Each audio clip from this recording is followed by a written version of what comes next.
Hello everyone, I'm Coyote Jack and man, I have seen many stuff from Nintendo and tips keep piling up and let's see if we can wrap this up in one video. So we have seen the dogshit decisions from this company to insult various remaining older cultist fan base, their cultist consumer base that they, with no questions asked, they will love getting back if the dildo has Nintendo's being engraved in some place and leaves a mark inside their intestine. And yeah, I'm giving you a.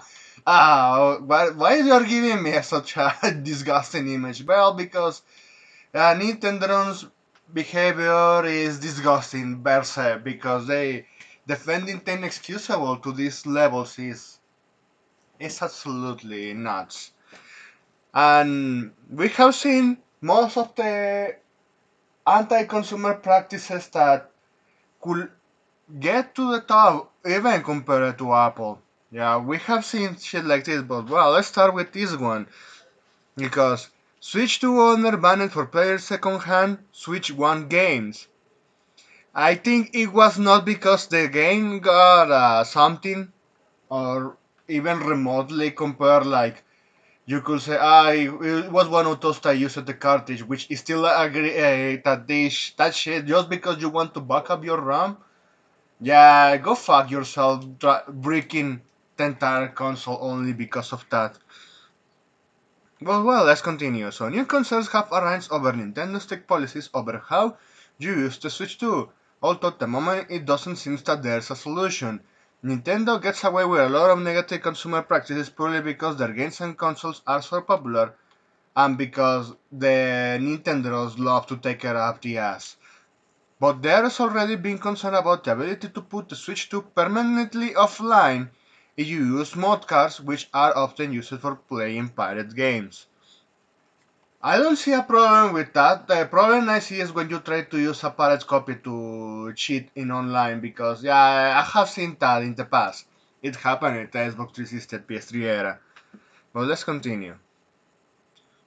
Now a different problem has arisen from a Switch 2 owner that claims he was banned for using second-hand Switch 1 games that he bought from a Facebook marketplace. Nintendo apparently realized they were second-hand when he attempted to download patches for them. And I think that's the key issue. Since we have seen that they pushed this cartridge being only a redeemable code, well, still just like kinda giving you that cartridge. It's like it's sending like some sort of confirmation or encrypted data to confirm the license. And looks like Nintendo they did something very stupid here. But well, let's continue. So for when starting then out with the Switch 2, at this point he claims he was banned, and while it's not something that has been widely reported by others, it doesn't raise obvious concerns for the future. I think it's because all of the encryption they put out with the console. Because yeah, I'm going to get to that later, but let's continue with this one. According to the monthly already, they were able to unban themselves after speaking to Nintendo support and showing them the Facebook listing and photos of the cartridge. What exactly Nintendo thought was going on is unclear, since it's hard used to sell second-hand games, but they likely believed they were pirated games. Hmm, why? I think it could be like some third-party games, or is because they put out something in the console that even is blocking other stuff. Let's continue. Quite sadly, Nintendo thought. Yeah, excuse me, we read that one. So, update. Spare exclusive game analysis? No, thank you. It seems that the problem is lining out to do with piracy, as according to the reader Darling Gould, the MIG Flash Dumper mod card copies all of the information on Switch cartridge, including its unique identification number. So what's likely to happen is that the seller of the second-hand games copy them before selling them and continue to use them online. So when Nintendo detected the same ID number used twice, it knew one of them was a pirate copy, but when the situation with the Facebook Marketplace was plainly it relented. Holy fuck! So the other user decided to dump the games, and so those games, yeah, I was getting to that they had certain data, and so does it that means that that copy, so you have a physical copy, and you dump it on, and if you try to play that and it connects to the Nintendo servers, it identifies, oh yeah, this one copy has this ID. Holy fuck! That's some kind of DRM, man. I never expected to see. So the files for all those copies, they have a unique ID, and it can be actually read by Nintendo servers. And so, if someone tries to dump on it, dump the ROM and try to play it somewhere else, yeah, only because you bought the game, you have the actual copy. So does that means that, yeah, you could get other users banned? So we have seen the fucking shit show with selling the banned consoles because of the mid cartridge on Walmart. So yeah, just because someone decided to dump them ROMs and say, you know what, let's sell those games. I don't need them anymore. So, so that means anyone that backups their ROM, of all of these cartridges and then resell it, yeah, they could get other people banned. Jesus Christ. Oh man, yeah.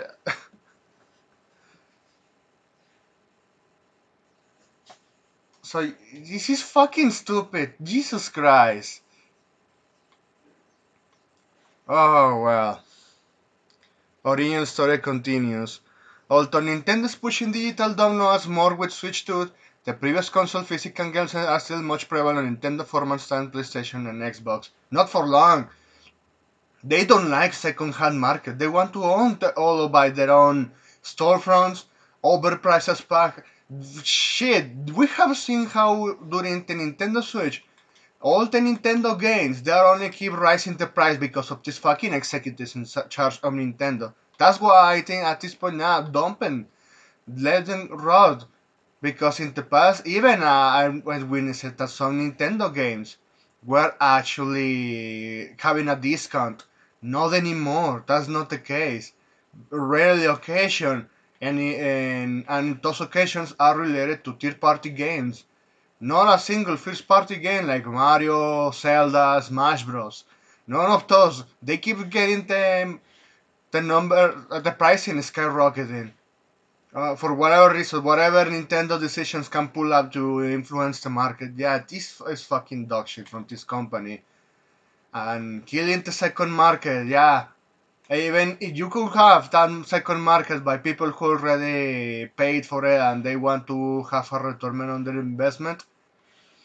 So you could have people banned because of this shit. Yeah, no man. Yeah, Nintendo deserves to go. And it doesn't stop there because, yeah, we have seen the encryption of data not you don't want you to own second hand. So you know what other second hand there is there out there? Yeah, third party accessories like Dockers. Because yeah, even I have one, a tiny one for the USB-C port, so I can actually play an HDMI. And what doesn't Nintendo have done this time? So what is it? We have this one. Nintendo has placed restrictions on Nintendo Switch 2 USB-C port. So the USB-C port of the Nintendo Switch 2 includes some encryption chips and methods that restrict which accessories can be used on the system. And according to reports from the accessory makers, I have to bring this up because I mentioned Apple. Apple tried to do this shit and got slapped in the course, paid some hefty fees, and they were immediately back in track all of that, and you can use some third-party accessories if they have the correct display port too. Yeah, use them as your own will. So in this case, Nintendo, no, you're not going to do that shit. Yeah, it's no joke that probably you try to use a different charger, it could actually block the entire console. Because from what modders have tested when getting on their hands on this handheld, is all something related with the power supply among the console and all the energy that is actually being monitored. It's like they added a lot of sensors. It's like buying a modern day car with DRM. Well, I think the electric cars could be the most notorious example of that practice. But well, let's see. Compared to X processors, the Switch 2 has two USB-C ports, located at the top and the bottom of the console. Alongside the Switch 2 is a handheld mode. The top side USB-C port can be used to connect accessories including the Nintendo Switch 2 camera and similar products from manufacturers by like Logitech, excuse me there. By comparison, the bottom side USB-C port is primarily used to connect the Switch to its dock, which enable features like 4K output and Ethernet connectivity to a router. Both ports can be used to keep the system battery topped up via the AC adapter included with the Switch 2. However, the bottom side of USB-C port of the Switch 2 also includes some of the features that dictate which docks made for Nintendo Hit system will work. As reported by The Verge, two third-party accessory makers claimed that the Switch 2 USB-C port includes encryption methods and an extra chip. So imagine all of that overexpensive stuff. Yeah, that shit increasing the price of the fucking handheld only to we only want you to buy what we want you to buy.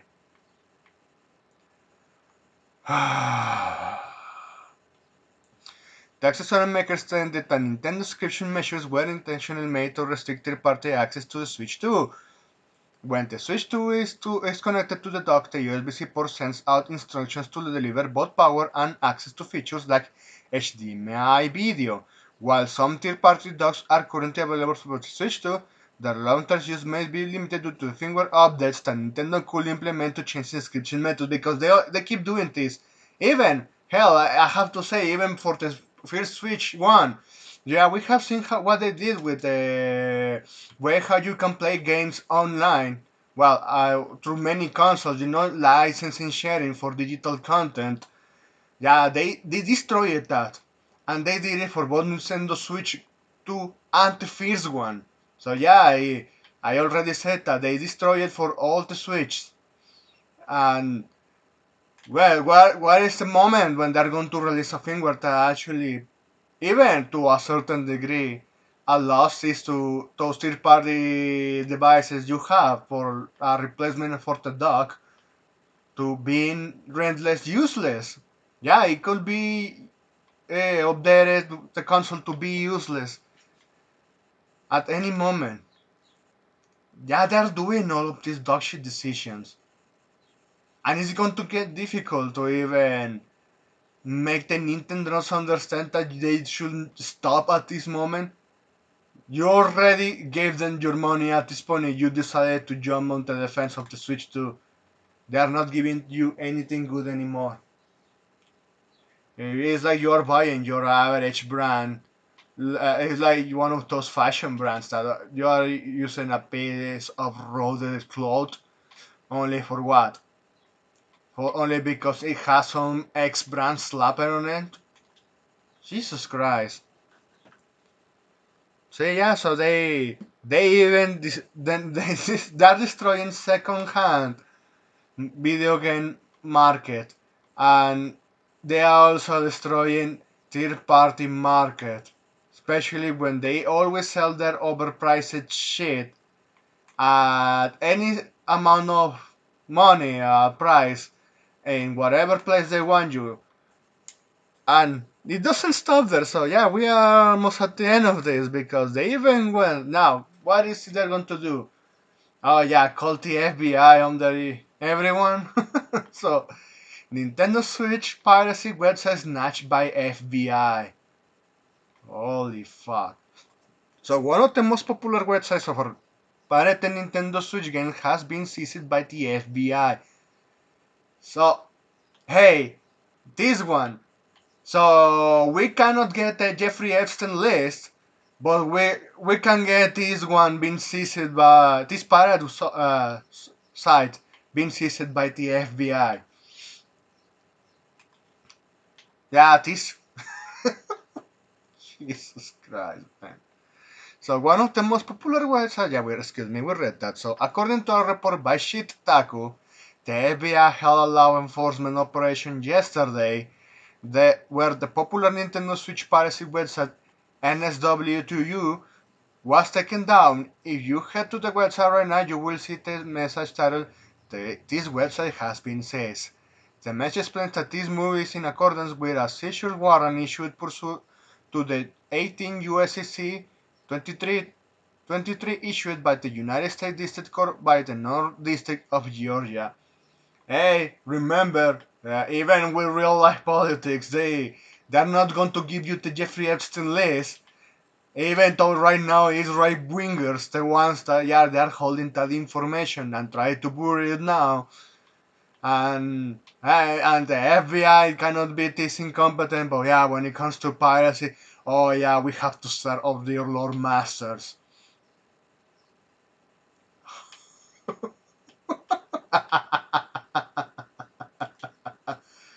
Oh yeah. You know you cannot make this up.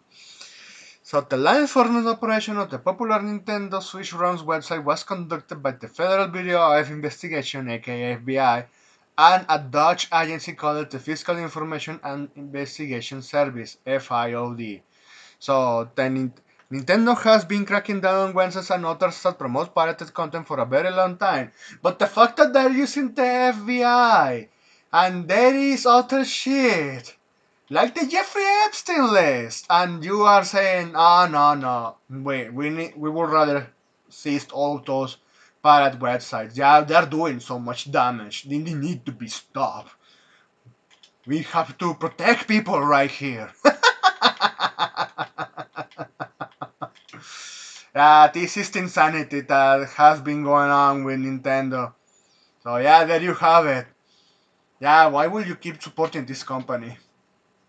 They have all the money to even force the FBI to be the little bitches to do this work for them. Yeah, they yeah at this point no excuses anymore, Nintendrons. No more excuses. But hey, I know you wanted this. You even tagged the FBI for it. So yeah, fuck this. I hope the Nintendos get fucked over even more. Their intestines get more twisted as that pegs goes in and out. Because yeah, they at this point they deserve to be. Uh, the only way they can learn a lesson is if they keep putting themselves into misery. So yeah, let's keep doing that. Yeah, you know Nintendo. If this is a company that has become, and to be honest, I would rather see this one crush in the courtrooms, but all of the anti-consumers, all of the anti. Yeah, well, anti-authorities is anti-consumer at the end of the day.